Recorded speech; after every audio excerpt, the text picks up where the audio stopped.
इसका कंप्लीट करने के बाद कस्टम वैलिडेशन, और फिर हम नया प्रोजेक्ट बनाएंगे शुरू से। तो जो इसमें हमने चीजें पढ़ी वो सारी वहां पे यूज होंगी।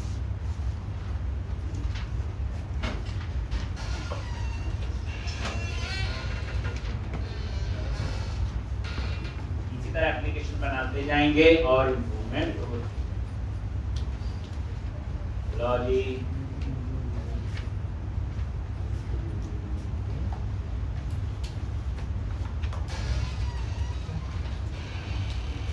तो एक वजह याद रखना अपने लेवल पे, जैसे कहते हैं कि हम अपने लेवल पे क्या क्या अपने आप को इम्प्रूव करें।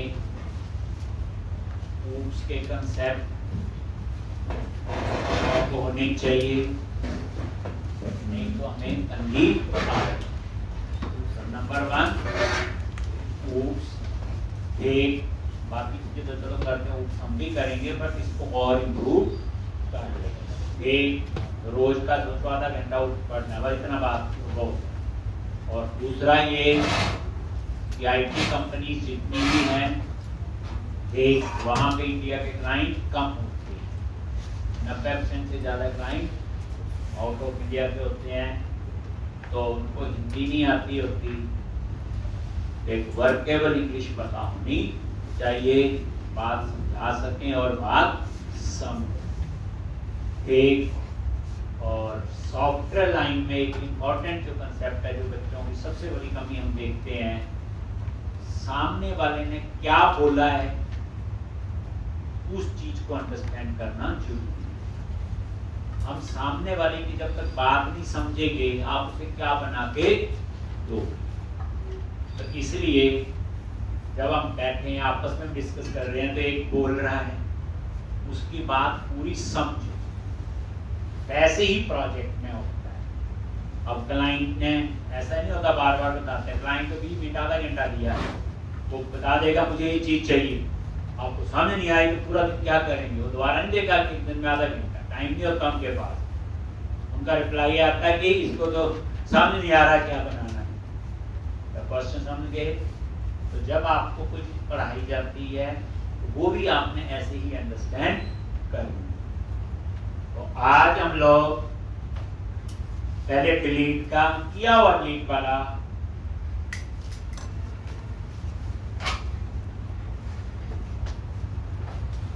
तो इस क्वेश्चन में हमने अपने व्यू बनाना सीखे, एक ये और वैलिडेशन, 2 चीजें ऐड होंगी, बाकी तो पहले पिछले में हमने की। अब नेक्स्ट क्वेश्चन में करेंगे, ये सब कुछ होगा, वैलिडेशन भी होगी, व्यूज भी होंगे, लेकिन उसमें हम लोग लेआउट सिखाएंगे, डिजाइन।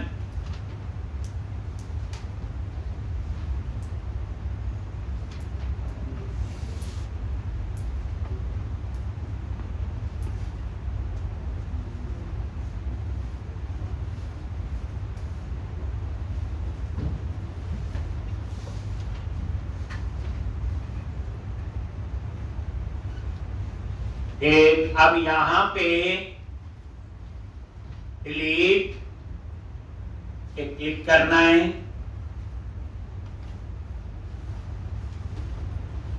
तो अब आपने क्या करना है, यहां पे सॉल्यूशन एक्सप्लोरर में गए, कंट्रोलर, स्टूडेंट कंट्रोलर, और ये देखो इंडेक्स के व्यू पे जाओ, right click, go to view, आगे, और यहां पे ये डिलीट, तो एक्शन का नेम क्या होगा बोलो, डिलीट, और आईडी उसमें क्या होगा, पैरामीटर। ठीक, तो अब हम क्या करेंगे, कंट्रोलर में गए और ये देखो, तो इसी के नीचे ये डिटेल का कल बनाया था, तो इसी के नीचे पब्लिक आई एक्शन रिजल्ट डिलीट और आईडी क्या इसमें बोलो, पैरामीटर। एक, अब जिस स्टूडेंट की इंफॉर्मेशन रिमूव करनी है पहले हम उसे फाइंड करें। तो ये फाइंड का कोड आपने यहां लिखना है। क्या लिखेंगे, वेर स्टूडेंट फ्रॉम डीबी और underscore context dot students dot find और ये आईडी पास कर दिया। If student in from dB, अगर ये नल है देन क्या करेगा, रिटर्न नॉट फाउंड। अगर नल नहीं है देन यही इंफॉर्मेशन व्यू को रिटर्न कर देगा, सेम जो डिटेल में लिखा हो।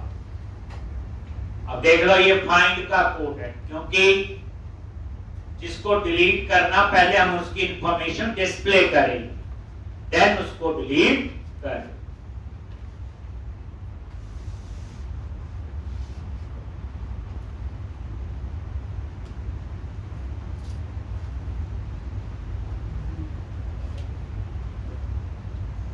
अब हम डिलीट नाम का व्यू बनाएंगे।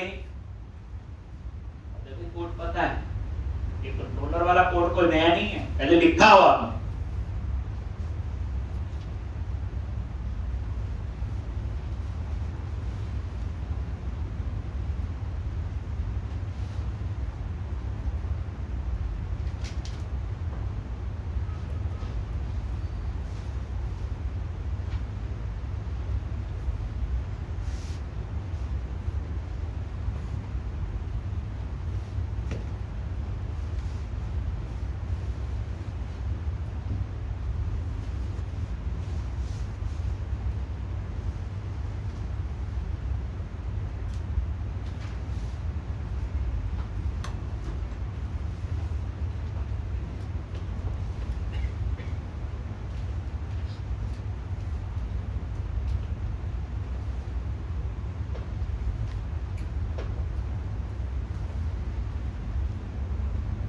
अब यहां पे डिलीट नाम का व्यू, कैसे, डिलीट पे राइट क्लिक करो, ऐड व्यू,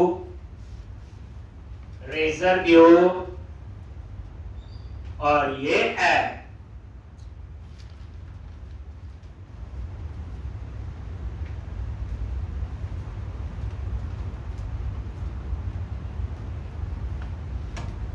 ऐड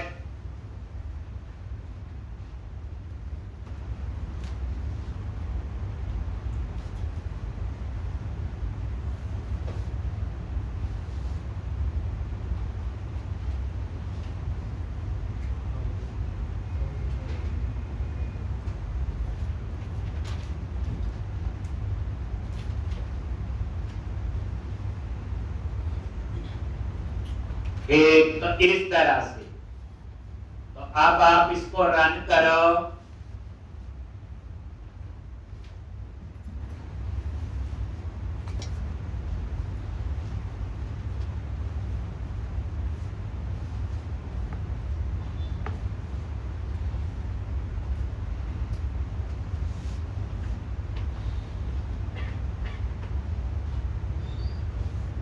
ये लो, डिलीट पे क्लिक किया,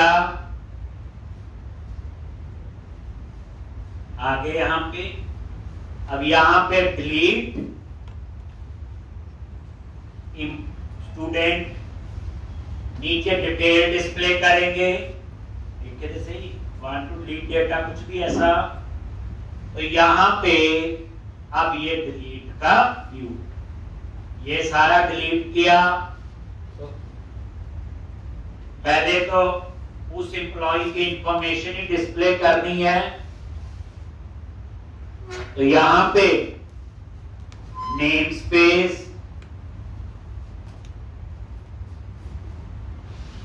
ये लगी मॉडल डॉट, अब एक ही स्टूडेंट की डिटेल आएगी। आप बोलो कैसे पता, यहां देखो ना, रिटर्न व्यू, ये फाइंड है, फाइंड किस पे किया, प्राइमरी की। अब प्राइमरी की आपकी डुप्लीकेट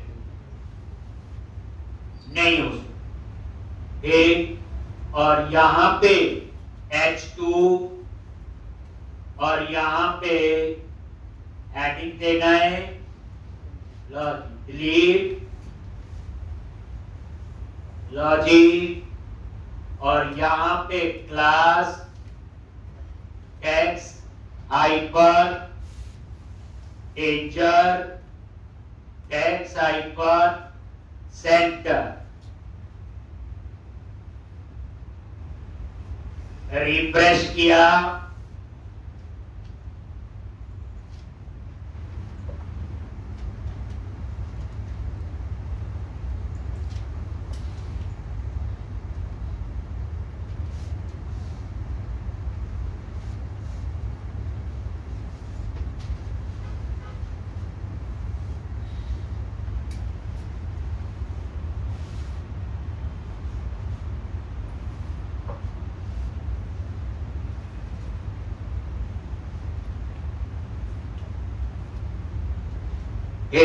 और यहां पे डिटेल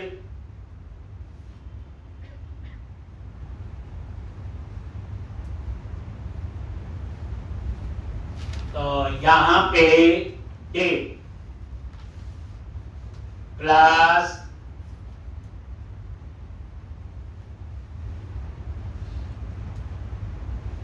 इस बार ये टिप में दिखाते हैं, सिंपल सा ऐसे लिखो, ठीक। और यहां पे नेम, स्टूडेंट का नेम, बी टैग किसके लिए होता, बोल्ड, आई इटैलिक, और ये यहां पे मॉडल डॉट नेम, ठीक। और ये BR होता ब्रेक, जैसे स्लैश n होता है न्यू ब्रोकन।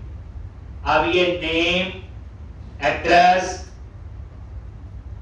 एज और ईमेल, तो यहां पे एड्रेस,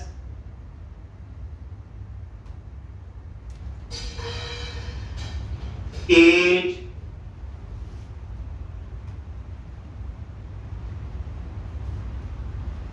और ईमेल,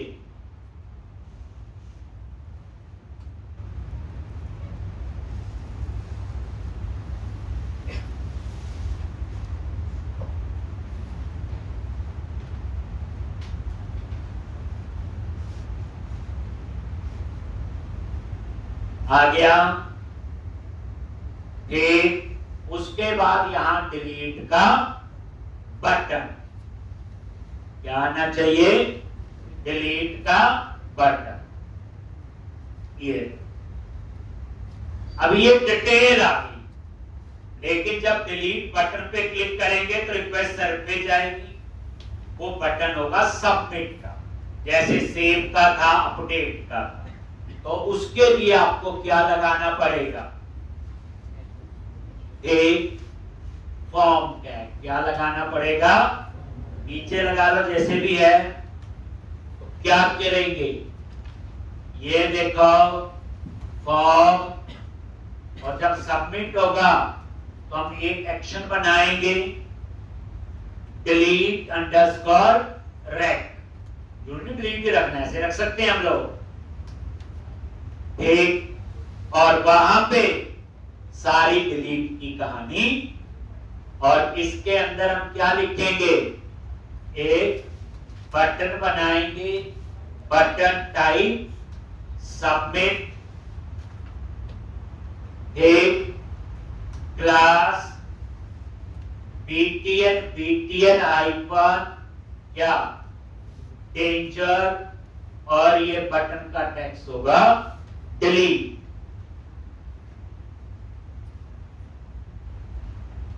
और अगर डिलीट नहीं करना है तो बाहर आप एक काम करो, ASP एक्शन इंडेक्स क्लास नैव हाइफन लिंक और ये दे दिया क्या, बैक टू लिस्ट।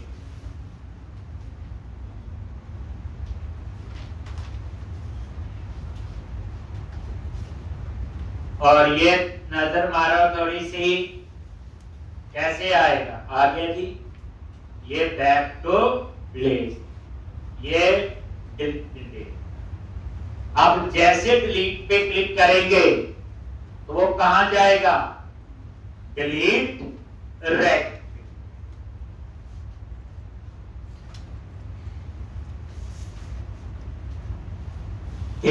कहां पे जाएगा, डिलीट रेक।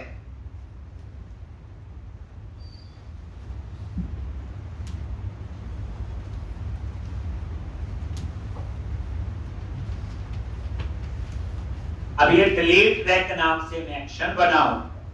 अब डिलीट में मुझे आईडी चाहिए, तो हम लोग इनपुट टाइप हिडन से आईडी ले सकते हैं। इनपुट टाइप हिडन, लो जी आईडी तो चाहिए है, क्या लिखते हैं बोलो, इनपुट टाइप हिडन और ASP icon for @model.id।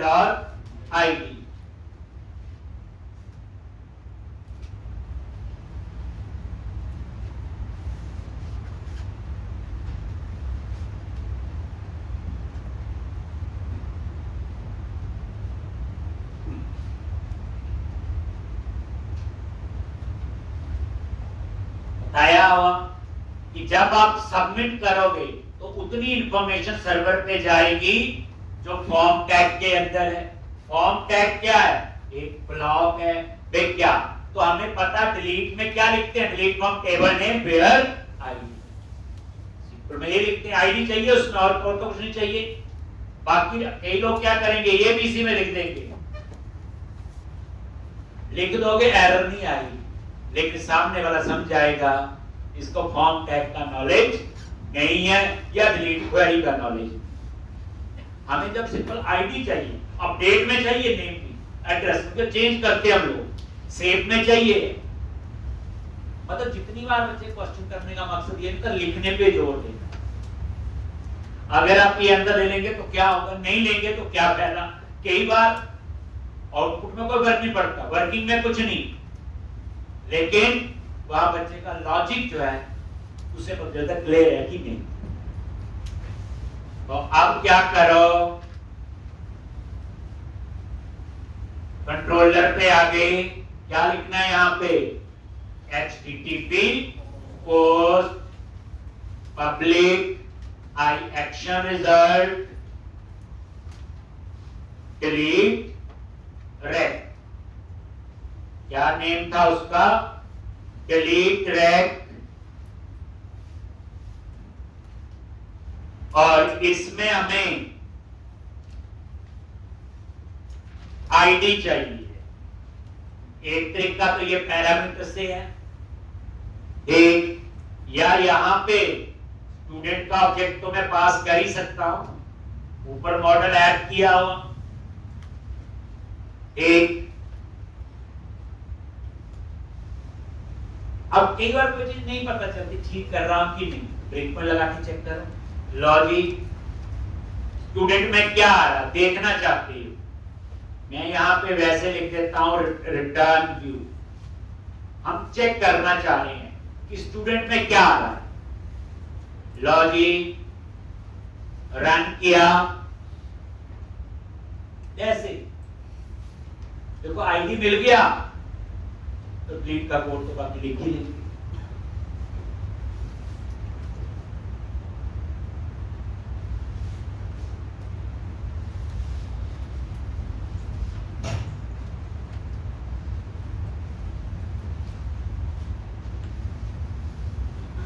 Delete और इस पे क्लिक किया, देखो आ तो वहां गया।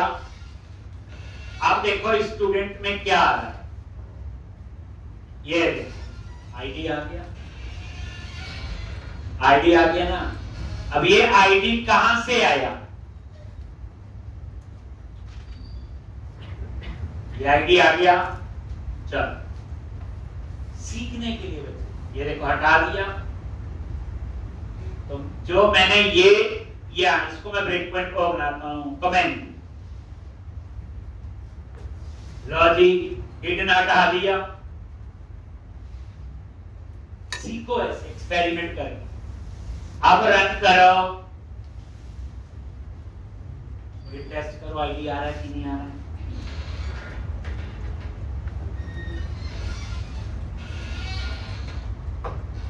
ये देखो डिलीट,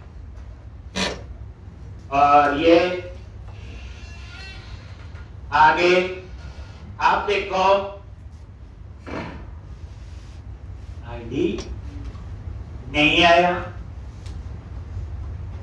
नहीं है ना?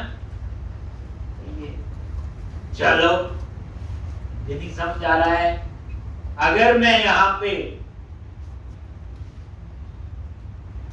इंट आईडी लिखूं तो आएगा आईडी की, मतलब एक अनजान बन के उसकी टेस्टिंग करो, समझ अपने आप आ जाएगी। अब पता चल जाएगा इन क्यों लगाया था। डिलीट डिलीट, नहीं आ रहा है। तो अब आप समझ गए होंगे यहां तो क्या पास करना अपने बच्चे, स्टूडेंट ऑब्जेक्ट, और यहां पे इसको अनकमेंट। अब यहां पे ऐसा करते हैं, इसको कमेंट बना दिया, और यहां से मैं अगर यही लिखूं मुझे आईडी पास करना है तो मैं कैसे करूं? ट्राई करनी है, मुझे नहीं पता चलेगा कि यहां पे पैरामीटर ASP राउट हाइफन आईडी, और ये आईडी कहां से आएगा? Model dot ID.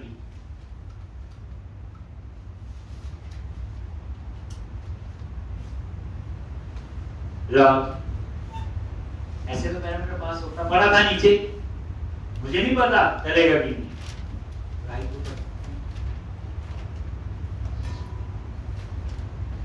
देखते हैं, हमें तो डिलीट में असली केस क्या, डिलीट और फाइंड में आईडी चाहिए।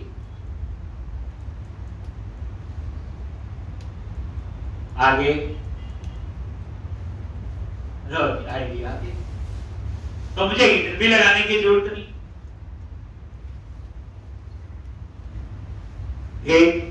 तो असली खेल क्या था आईडी का? मैं वही कह रहा हूं, आपको कंसेप्ट पता होगा, कोड कई तरीके से लिखा जा सकता है। लो ये लिखो, पास कर सकते हैं ये। जब ये सबमिट होगा तो कहां जाएगा? डिलीट दैट और आईडी। अब आईडी ऐसे भी पैरामीटर से पास हो सकता है, लेकिन हिडन से भी पास हो सकता है।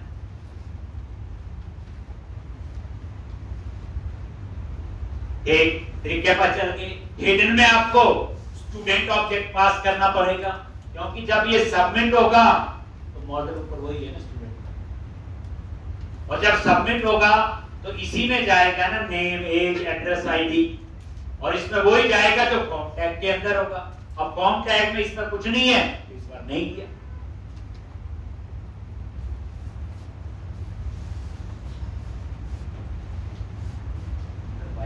कोई भी यूज करो, पैरामीटर पास करके या ऐसे। अब आप डिलीट के फोल्डर में वहां आ जाओ,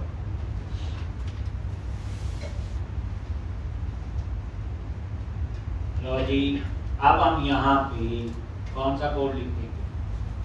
चलिए क्या लिखेंगे? दैट, तो फाइंड करेंगे, इसको डिलीट करना है। Student in db context dot student dot find love,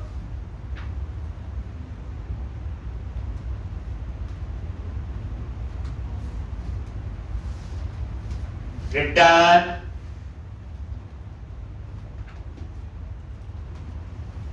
not found, अगर है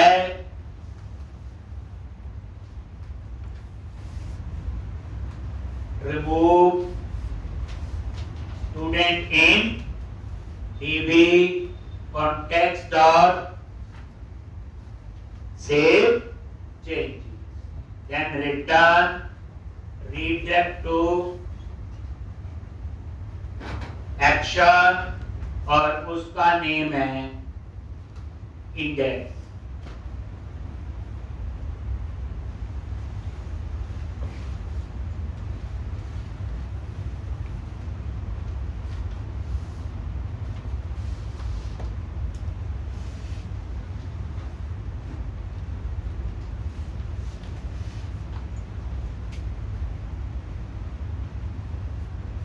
एक रिमूव के लिए रिमूव है,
डिलीट, डिटेल आ गई, डिलीट और ये ID6 F10 फाइंड किया, मिल गया, रिमूव, सेव चेंजेस और उसके बाद कहां गया, इंडेक्स, और ये कौन हो गया जी। और करना है डिलीट, डिटेल और जी ये भी करना है। तो इस तरह से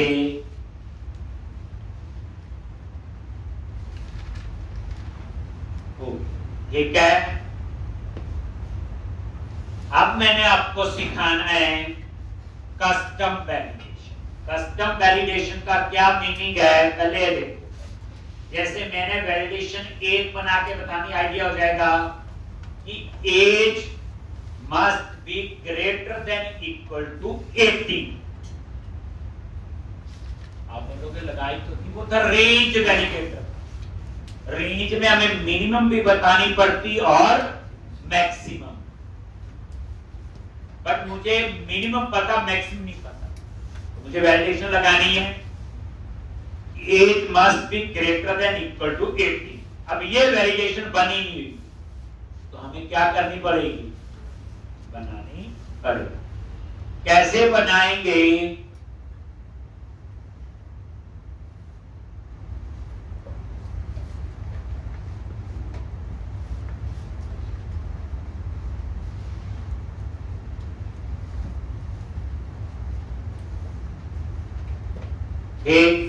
तो एक फोल्डर बनाओ कस्टम वैलिडेशन।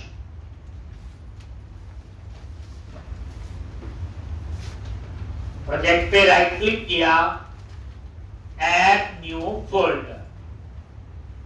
प्रोजेक्ट पे राइट क्लिक करो, add new folder, custom validation. Custom validation एक फोल्डर में डालो नहीं है, इसमें हम कस्टम वैलिडेशन कई है, तेरे पासवर्ड इतने कैरेक्टर से ज्यादा होना चाहिए, तो कई वैलिडेशन ऐसी हैं जो नहीं बनी, तुम बना दो। एक अब यहां पे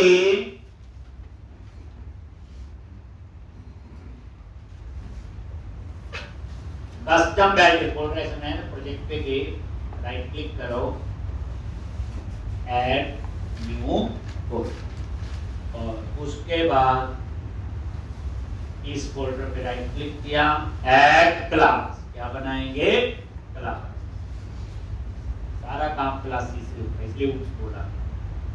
और यहां पे क्या करेंगे, एज वैलिडेशन, एज वैलिडेशन।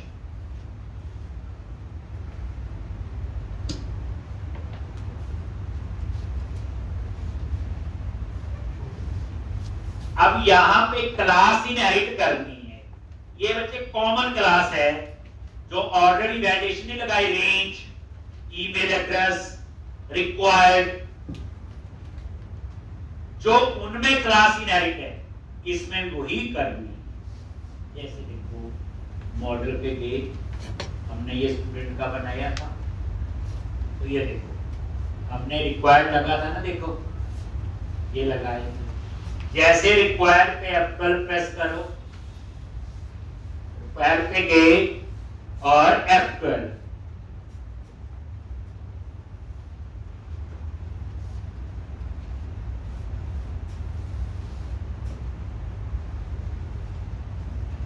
और ये देखो ये है, और इसमें क्लास कौन सी इनहेरिट है, वैलिडेशन एट्रीब्यूट।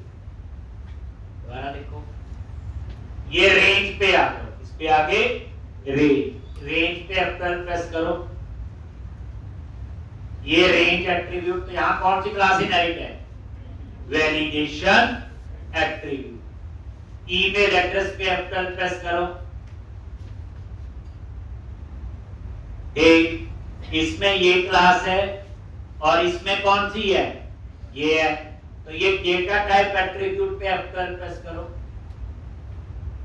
यहां कौन सी इनहेरिट है, तो ये हर उसमें ये class inherit, validation attribute. That's why हमें भी इसी क्लास को इनहेरिट कर, और जैसे ये क्लास इनहेरिट हुई तो ये नेम स्पेस है बच्चे, system dot component model dot data annotations, validation वाली क्लास है उसी के अंदर वो system dot component model dot data annotation.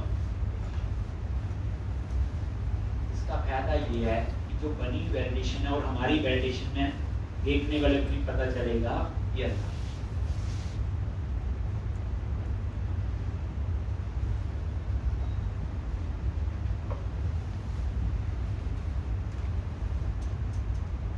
यहां पे आ जाओ,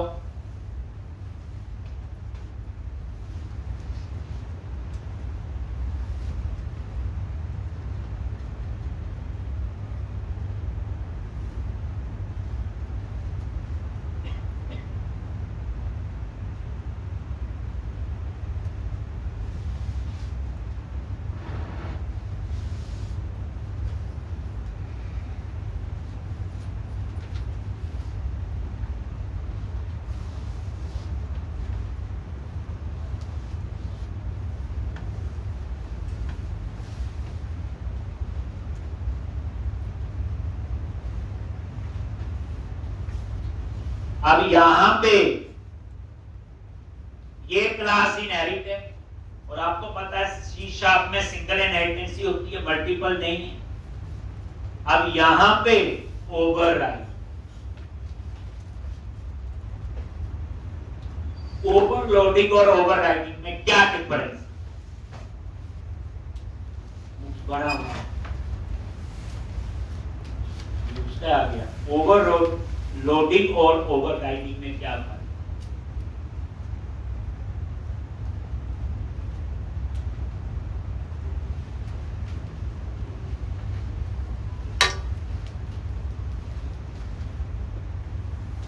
क्या वर्क है?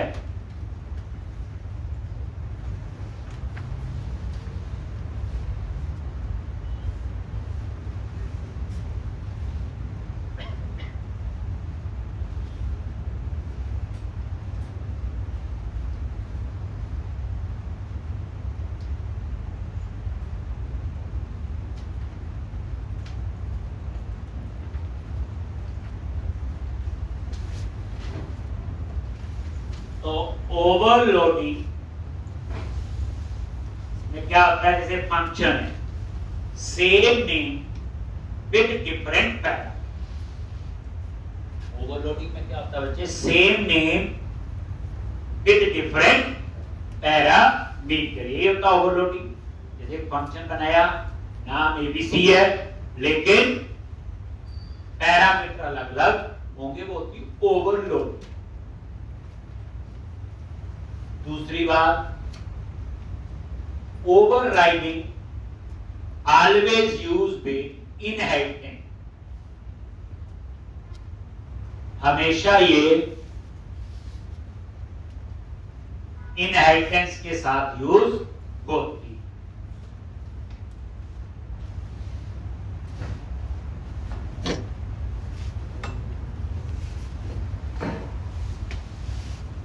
ओवरराइडिंग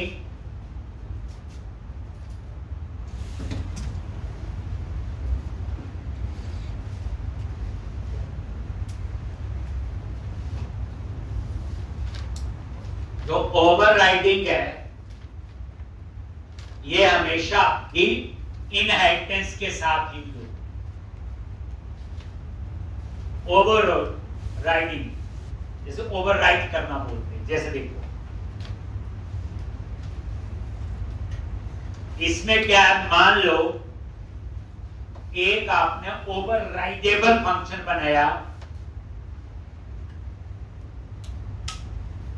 आपने एचआरए कैलकुलेट करने की, और उसमें लिख दिया कि 90% एम्प्लॉय का एचआरए मान लो 20% ऑफसेट, तो आपने एक ओवरराइडेबल फंक्शन बनाया और उसके अंदर वो लॉजिक लिख। लेकिन 10% एम्प्लॉय ऐसे हैं जिनका अलाउंस एचआरए कम भी हो सकता है, ज्यादा भी हो सकता है, तो फिर उस केस में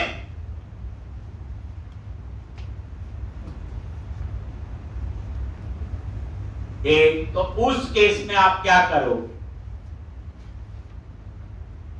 तो ओवरराइडिंग में हमेशा इनहेरिटेंस के साथ यूज होगा। पहली बात तो जिस क्लास में आप इनहेरिट करोगे आप उस एचआरए वाले मेथड को ओवरराइड कर दो और उसकी जो कैलकुलेशन वाला फॉर्मूला वो 20% की जगह चेंज कर सकते हैं, यानी जरूरत पड़ने पे आप ओवरराइड कर सकते हैं। तो ओवरराइडिंग हमेशा इनहेरिटेंस में यूज होता है और जहां जरूरत होती वहां हम उस मेथड को क्या करते हैं, ओवरलोड। ये दो कंसेप्ट होते हैं, ओवरलोडिंग और ओवरराइडिंग। इसको और डिटेल में पढ़ना है, ये C++ वाले। ठीक, जैसे ये देखो, अब मैं ओवरराइड कर रहा हूं, तो ओवरराइड इनहेरिटेंस में मतलब इस क्लास के अंदर वो मेथड बना हुआ है। अब कौन सा बना है, ये देखो, ये हेल्प में आगे जो मेथड ओवरराइड हो सकते तो उनको पहले ओवरराइडेबल बनाना पड़ता है, और यहां पे ये आपका आ गया इज वैलिड।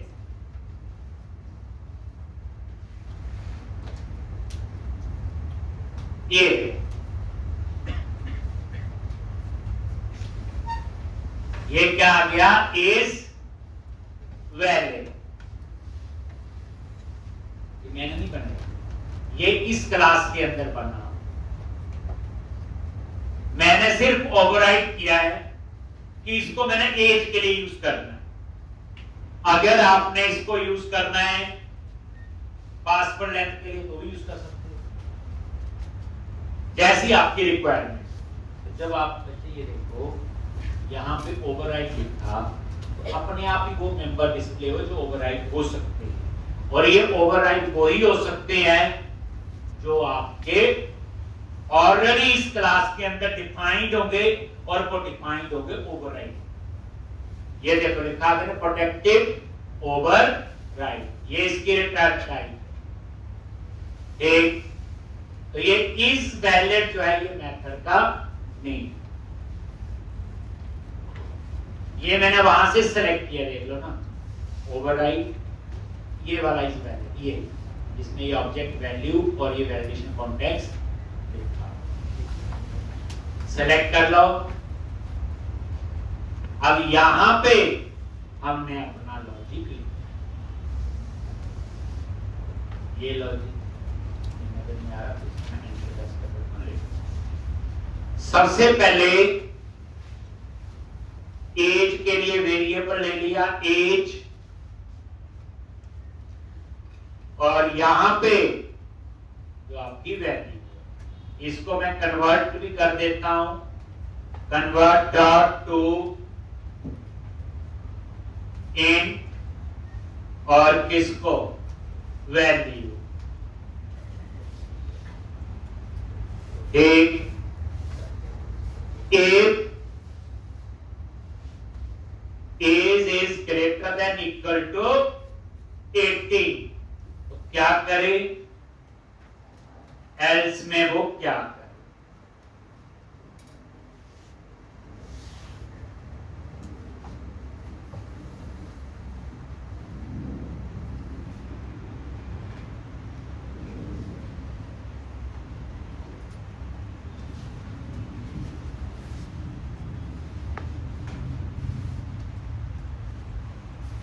अगर ग्रेटर देन इक्वल टू 18 है,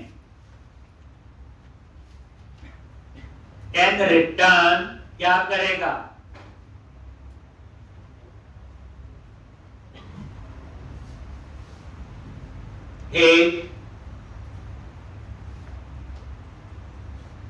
वैलिडेशन रिजल्ट डॉट सक्सेस।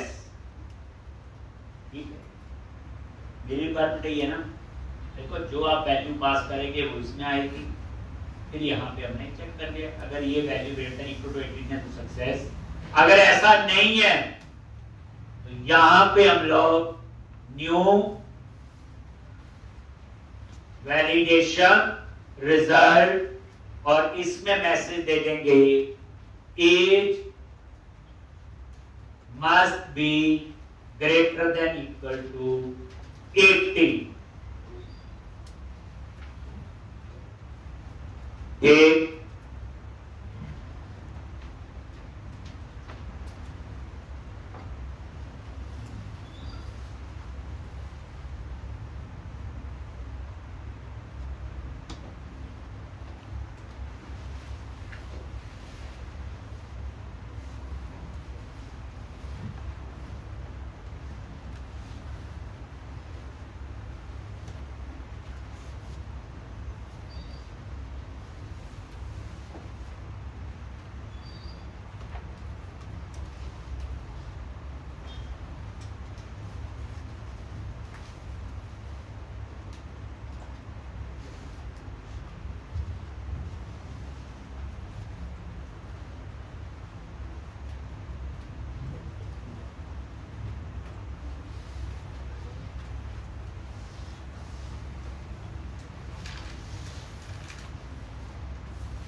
अब यहां पे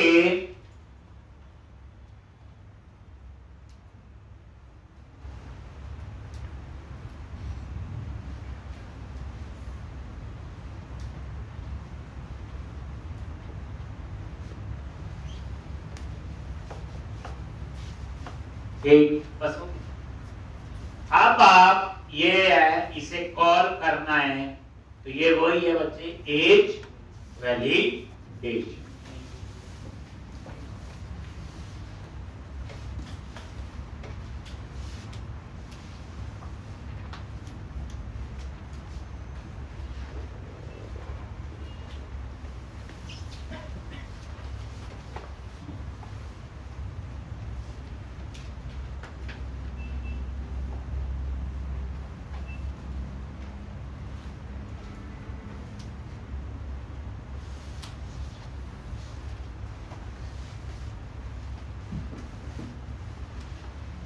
एक और यहां पे एज वैलिडेशन। अब क्या करूंगा, स्टूडेंट मॉडल पे जाओ और ये जो रेंज वाला है इसको क्या कर दिया, कमेंट, और इसकी जगह यहां पे वही एज वैलिडेशन बस। और ये देखो ये ऊपर उसका नेम स्पेस भी इंपोर्ट हो जी। तो ये आपकी अपनी वैलिडेशन बन गई। ये नेम स्पेस आ गया और यहां पे एज के ऊपर वो क्लास आपने ऐड। अब रन करोगे तो अब वैलिडेशन होगी ग्रेटर देन इक्वल टू 18, ना कि 18 to 25। अब 30 लिखो तो नहीं करो।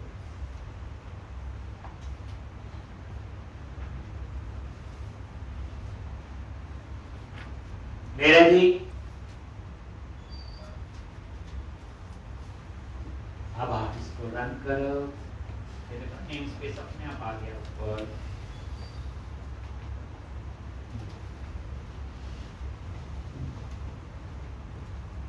तो इस एप्लीकेशन में मैंने इतना ही करवाना था।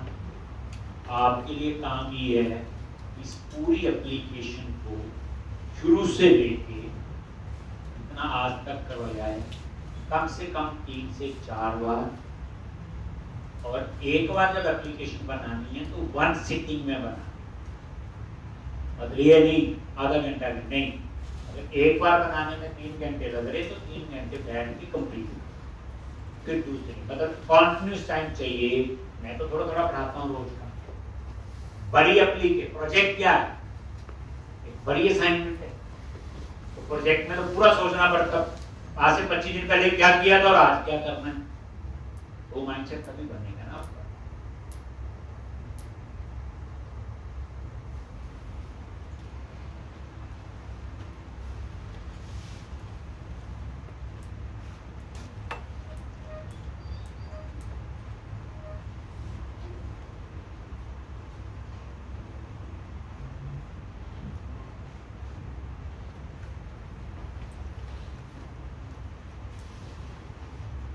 तो एक बार ये करके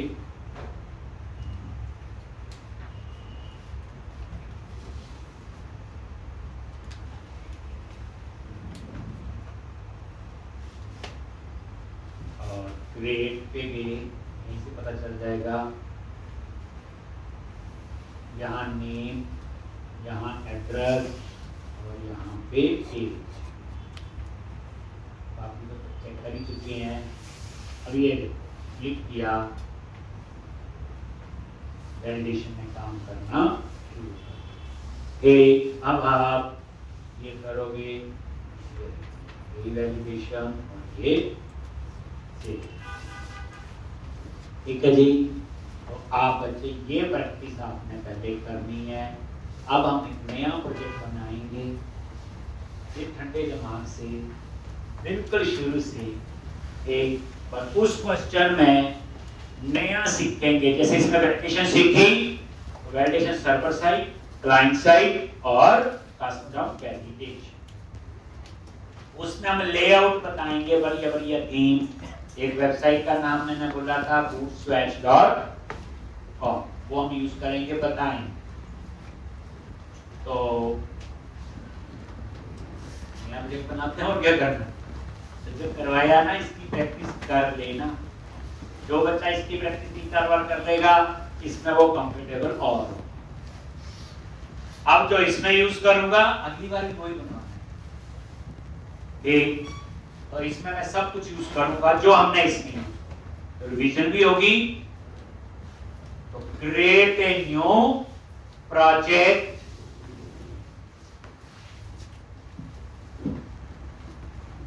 नया प्रोजेक्ट बनाओगे।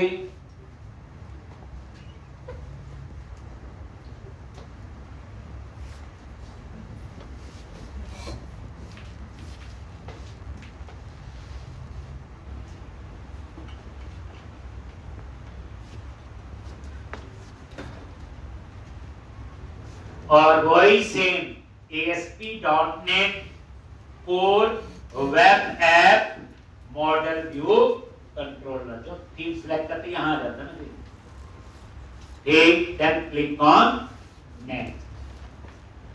अब यहां पे प्रोजेक्ट का नेम दोगे,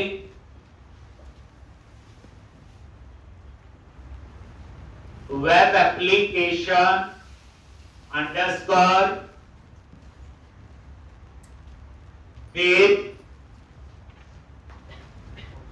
code first underscore layout underscore 1033, कुछ भी नाम आप ऐसा दे सकते। लेआउट नहीं की होगी, बाकी तो पुराना है। और ये कहां सेव करना है, मैंने बोला डी ड्राइव के अंदर एक फोल्डर बनाया हुआ ASP.NET कोड।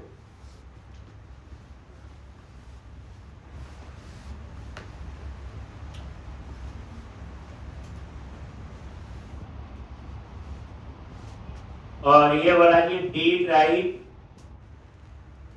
ASP.NET कोड, बस। Then click on next.